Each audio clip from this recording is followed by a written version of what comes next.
با عرض سلام و احترام به شما بیننده‌های عزیز، برنامه نوبتی روان‌درمانی را از تلویزیون تاجیکستان منظورتان می‌داریم. امروز به همه سوال‌های شما پاسخ می‌گویند نامزد علم روانشناسی نادر امانов. چون هر وقت به عنوان برنامه ما یک قطار بیننده‌های ما سوال‌های خود را ارسال نمودند که این زمان من آنها را یک و یک می‌خوانم و به همه آنها روانشناسی ما پاسخ می‌گویند.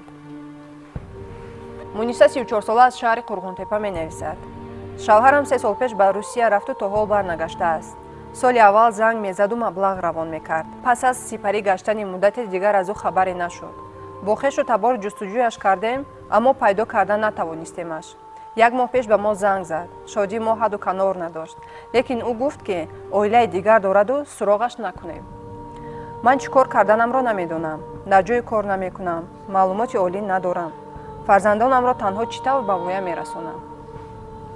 درست است. در حقیقت همین روزها سیاست دولت روسیه نسبت به جوانان مانی که در اونجا رفته کار میکنن همین خیلی است که برای که آنها حجتهای خود را درست وای کنند به قید گذارند و آنها حقوق کار کردن را پیدا کنند، همین خیلی شرایط ها مهیا کردن که آنها خوب میشد اگر عائله دار شوند و وقتی که عائله دار شدند بعد از اون حقوق در اونجا گرفتن شهروندی روسیه را میگیرند.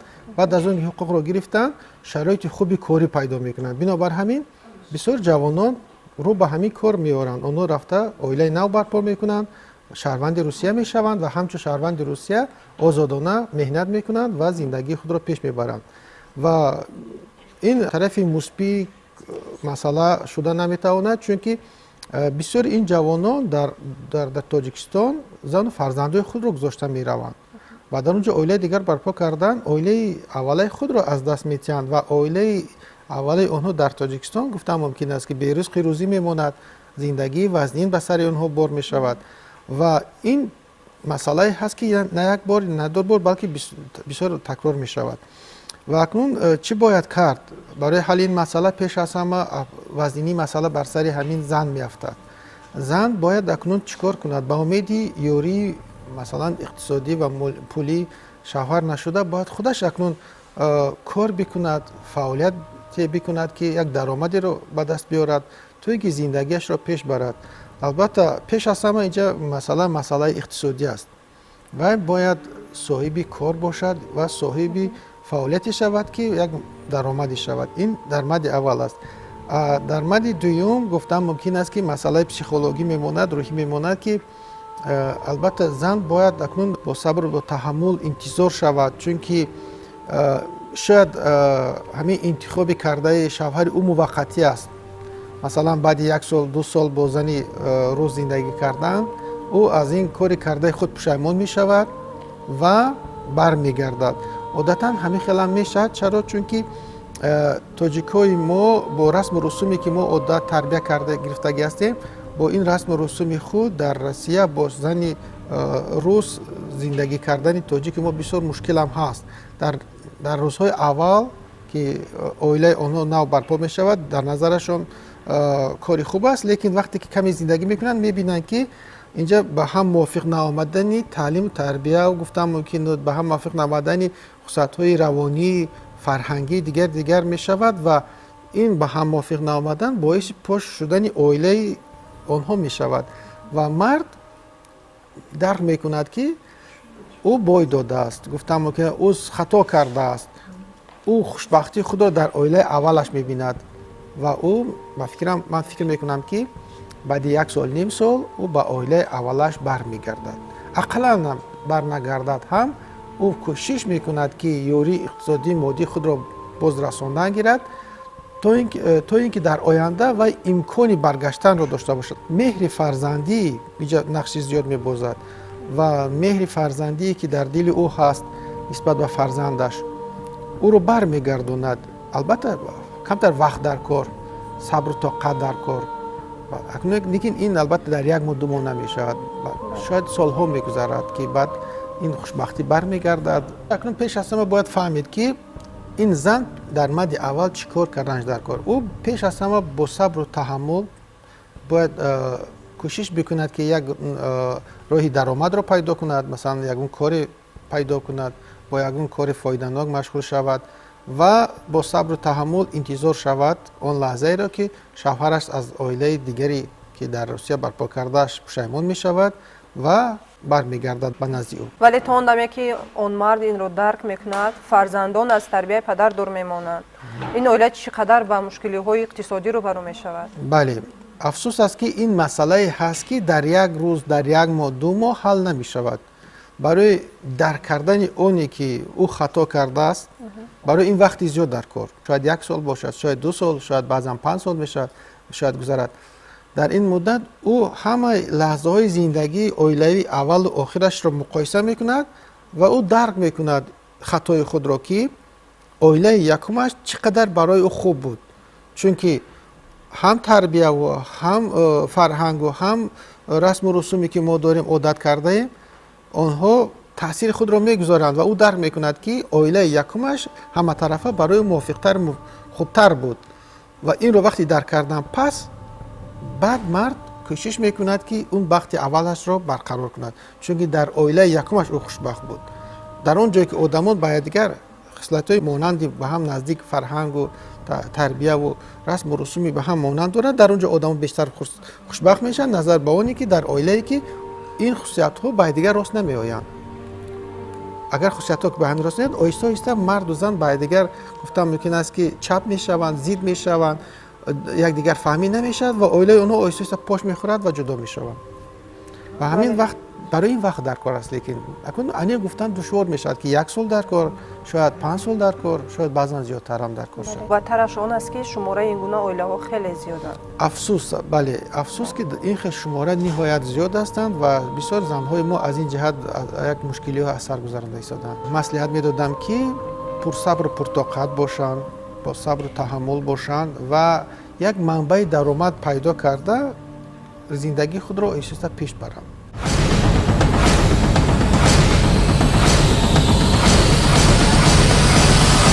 بیننده های عزیز یادآور می‌شویم که برنامه رواندرمانی است و شما می‌توانید سوال‌های خود را با پشت الکترونی یا تلفن‌های ما که این زمان روی اکران‌های شما نمودار است روان نمایید.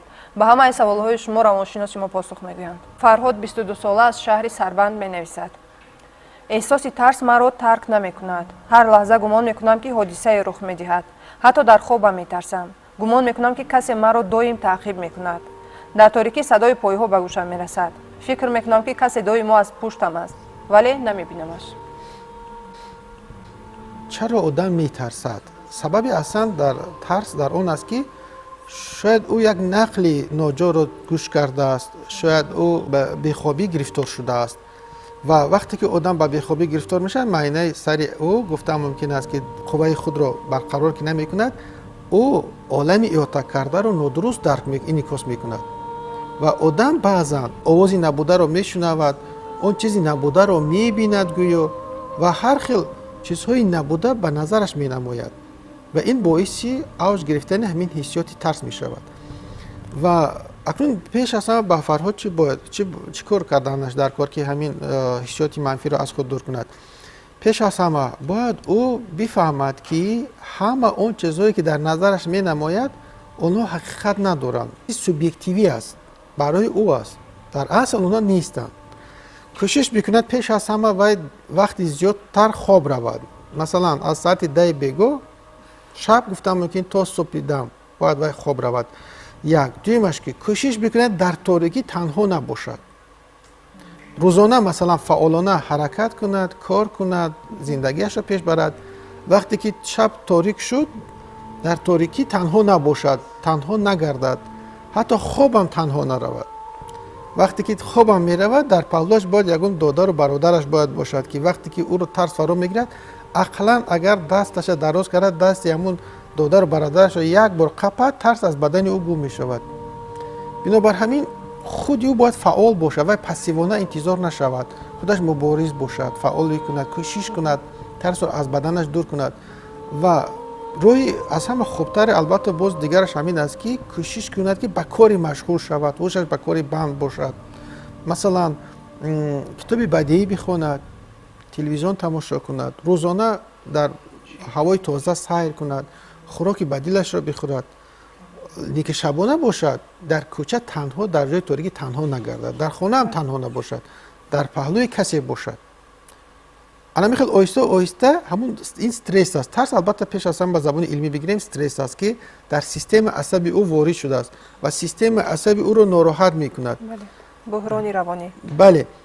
برای که این استرس نیست شود باید او زندگیش رو دیگرگون بسازد، خیلی گفتم فعال باشد و تنهایی رو مثلا در شبی تنها نگردد دیگر باشد و اگر وقتی در کاری اقلا 8 ساعت در شبانه روز خواب رود همین قوه استرس کم کم شده رفته آهسته نیست می شود و گفتم ممکن این حسیات هم خود به خود یعنی اینجا شما گفتن میخواهید که انسان رو در همه دوره حیاتش عصبهایش همه رفتار و گفتار عمل انسان رو عصبش اداره میکند.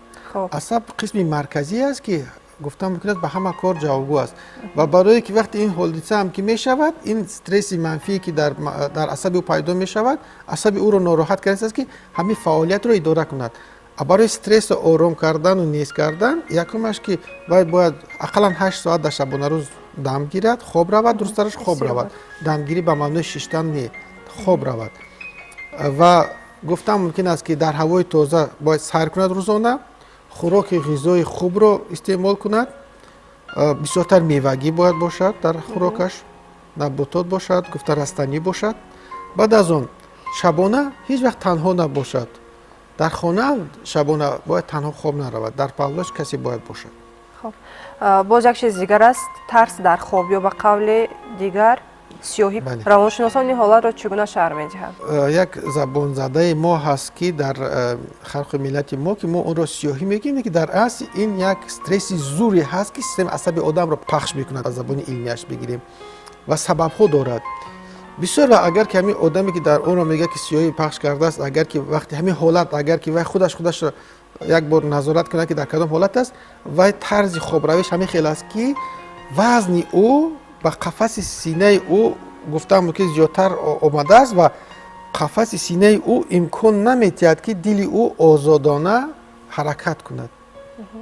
یعنی یک پهلویی که ناجا هست. اگر همون آدم بیدار شود و همین حالتی جایگیر شوی بدن خود را تغییر بدهد اونگاه خودش اتوماتیک همین ما چخیلی که عادت کردیم سیاهی میگیم خودش از بین میرود. چون که اصلا این سیاهی معنی اون دارد که دل به طور باید شد امکانیت کار کردن ندارد. وقتی که به طور باید شد امکانیت کار کردن که ندارد او با واسطه خون به معده سر آدم اکسیژن کم میفرستاند. در معده سر آدم وقتی اکسیژن کمی میکند معده سر نادرست کار میکند و این لحظه در نظر ما همچون ما چقدر عادت کردیم میگیم که یا ما سیاهی پخش کرده است. لیکن در اصل از نگاه فیزیولوژی این تمام حادثه دیگر است.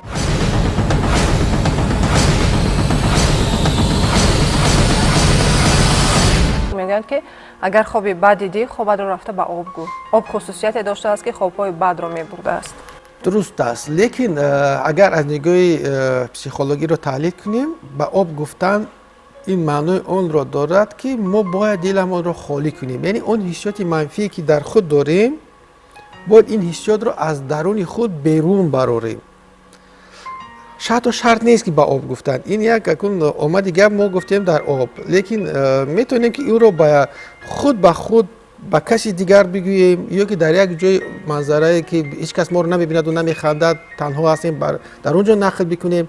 حتی از نگاه پسیخولوژی بعضا این رو یک اصولی پسیخوتراپی میگن.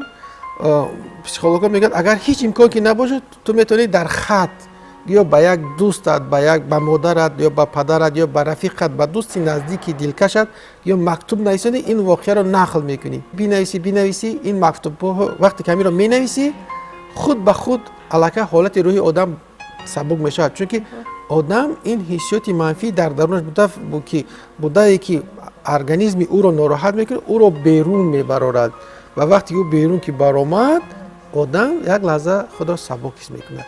همین خیلی است. شرط نیست که با آب با شخص دیگر حتی در کاغذ هم نویسیم که بیرون برای حسیات منفی خودش علاقه سبکی میتیه.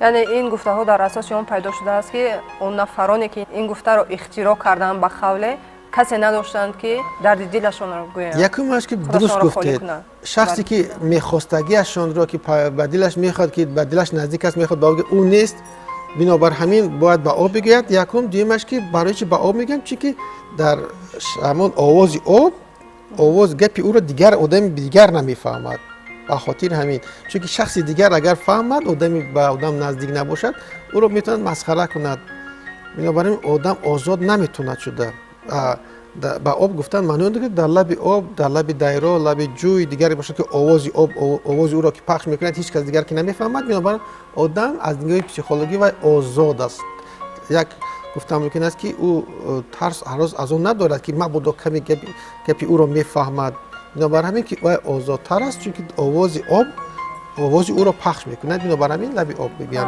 об хусусияти оромкунандагӣ ҳам дорад. бале аслан овози об ҳаминро дорад овози об як дуюмаш ки худи ранги обам ҳама чизи сафедчатоб ҳолати рӯҳи одамро сабук мекунад ҳатто ҳамин рангам бисёр нақш мебозад ранги обо бибинед чӣ хел аст шаффоф аст сафед аст бисёртар кабуту сафедчатоб аст бинобар ҳамин худи ҳамин ранг аллакай ҳолати рӯҳи одамро сабук мекунад ин як дуюмаш ки овозаш бисёр форам аст табиӣ аст ба ҳамин система асад овози об мефорад ва таъсири зиёд дорад албатта овози об акун ба фарҳоҷон пеш аз ҳама чӣ гуфтам дар кор якумаш ки бояд худро ба даст бигирад ӯ бояд бифаҳмад ки худаш гуфтан мумкин аст ки метавонад ки ҳолати рӯҳии худро тағйир бидиҳад ва ӯ бояд натарсида тарсро аз худ дур ки фаъол бошад пеш аз ҳама мубориз бошад кӯшиш бикунад бо касе ки вақташ хуштар мешавад бо ҳамон одам бештар бишинад дар танҳоӣ нагардад дар торикӣ боз танҳо нагардад ва ҳатто дар хобам танҳо дар хона хоб накунад хуб мешавад дар паҳлӯи ёру бародараш бошад ва ҳар боре ки тарс ӯро фаро пахш мекунад бояд даст дароз карда дасти рафиқашро биқапад тарс аз баданаш дур мешавад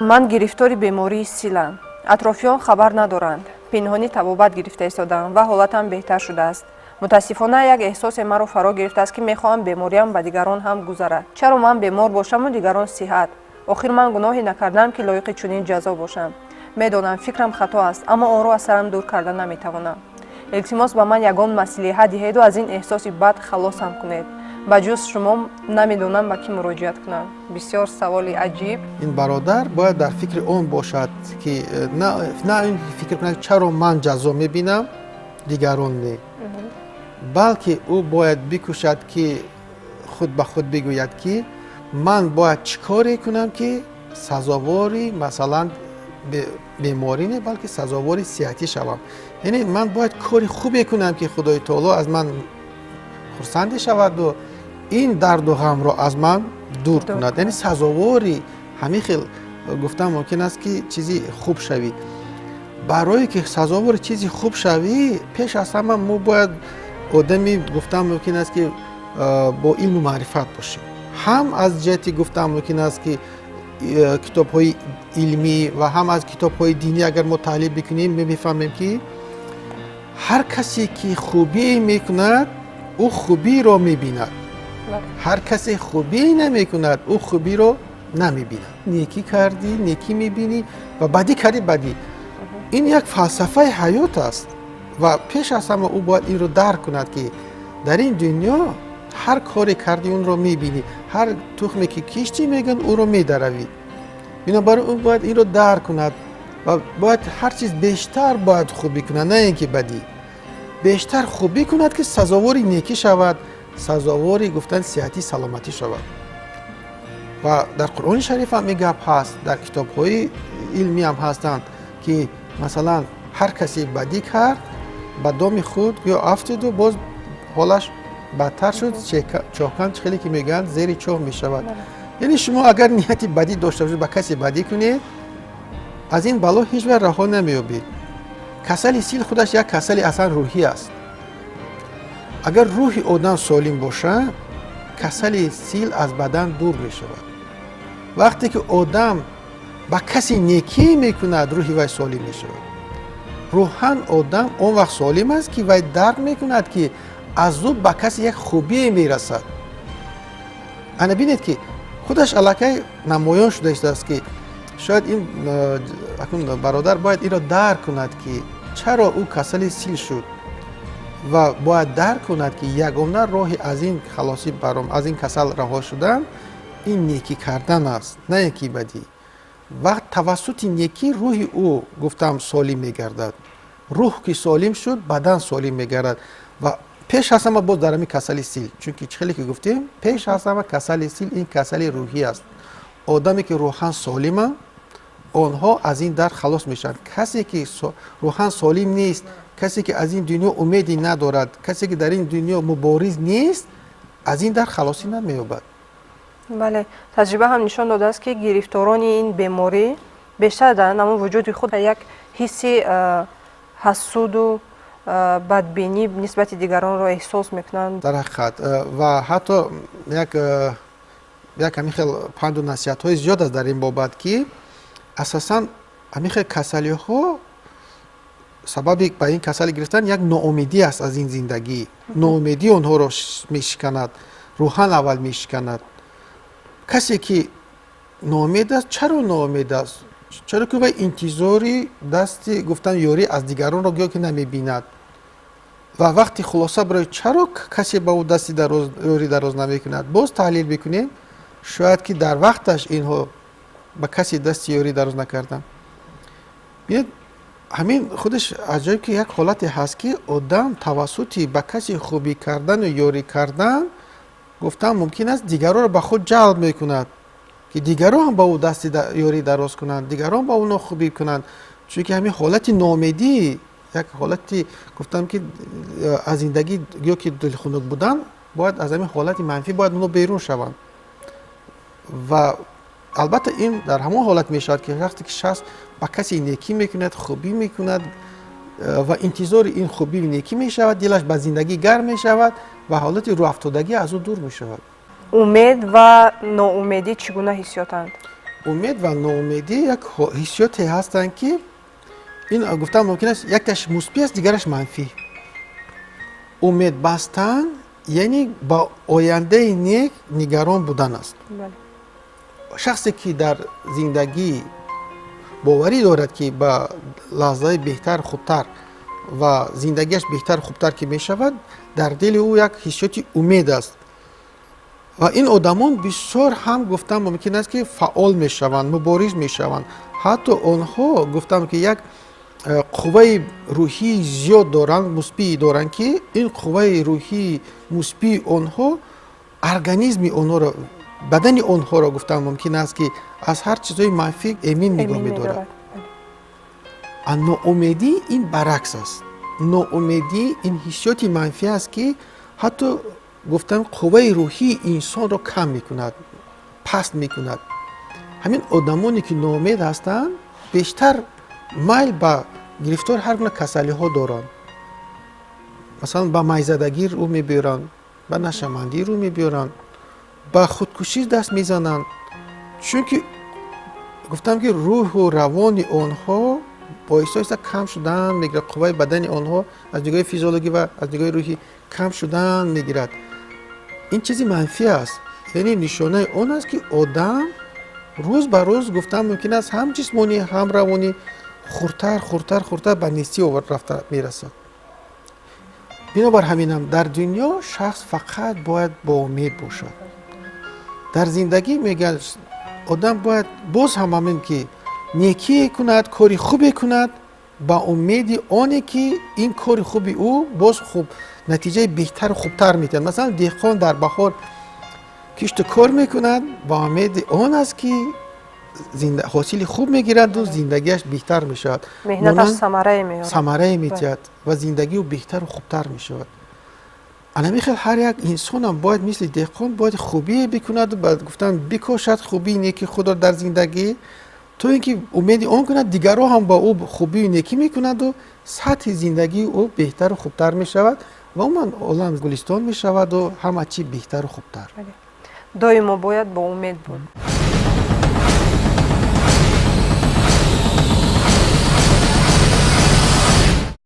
баъзан дар зиндагӣ ба ҳолатҳои рӯбарӯ мешавем ва гумон мекунем ки ин ҳолатро боз пештар дида будем.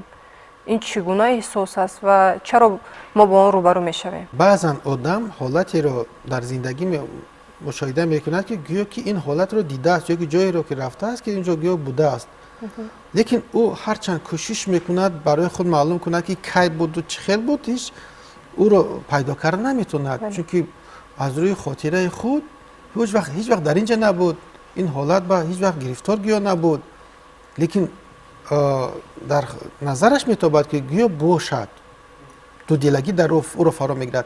سبب این دودلگی در اون است که ما ببینید که تقریبا در یک شبانه روز تقریبا 8 ساعت خواب میرویم. وقتی که ما خواب میرویم این معنی اون ندارد که معاینه سر ما تماما از کار میماند. معاینه سر ما در این وقت کار میکنه و ما خواب میبینیم و همون 8 ساعت خواب هایی که ما داریم اپیزودهای زیاد رو در خود دارد. این همه اپیزودها قسما در معاینه سر ما نقش میبندند، قسم اونها چی میشوند؟ فراموش میشوند، نقش نمیبندند.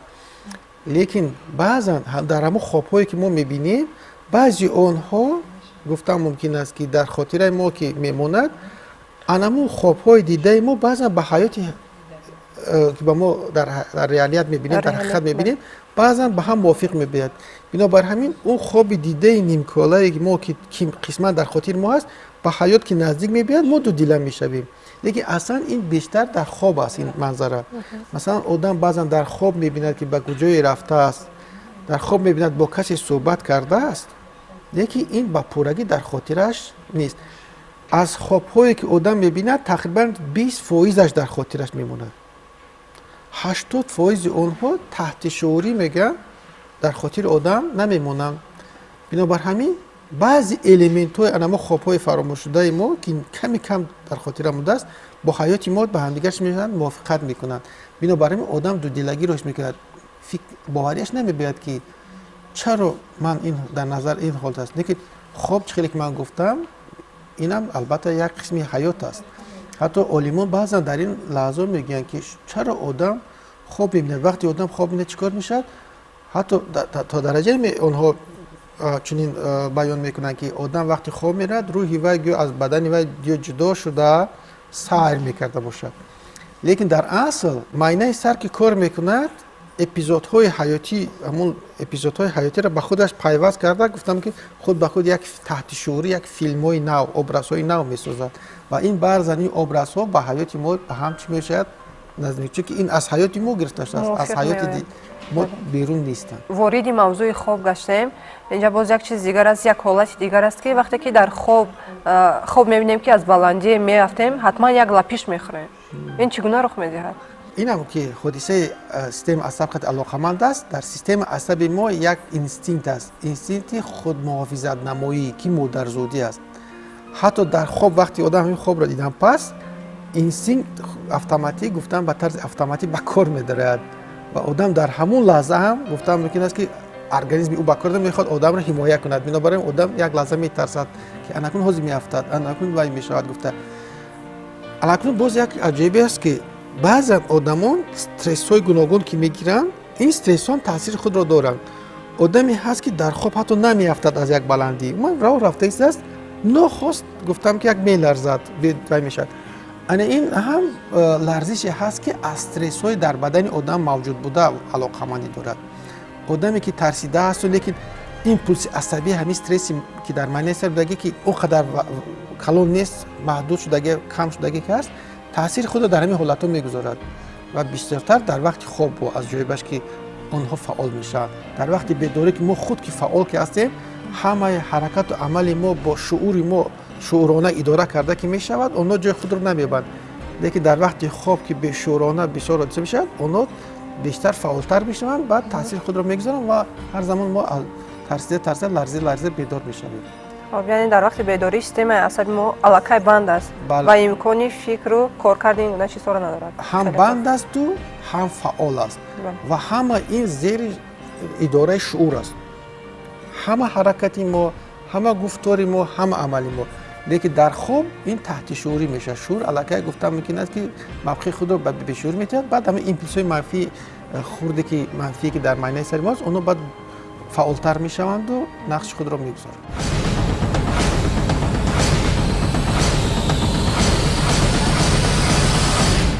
бинандаҳои азизу гиромӣ, бо умеди осудагии рӯзгори шумо инҷо барномаи навбатии равондармонӣ ба поён мерасад. имрӯз ба ҳамаи саволҳои шумо посух гуфтанд номзади илми равоншиносӣ Нодир Амонов. ва ҳамзамон шумо метавонед тӯли ҳафта саволҳои худро ба почтаи электронӣ ё телефонҳои мо ки рӯи экранҳои шумо намудор аст равон намоед. ба ҳамаи саволҳои шумо равоншиносони мо ҳатман посух мегӯянд. барномаи равондармонӣ мушкилкушои равонии шумост. то дидори навбатӣ, тани сиҳату хонобод бошед.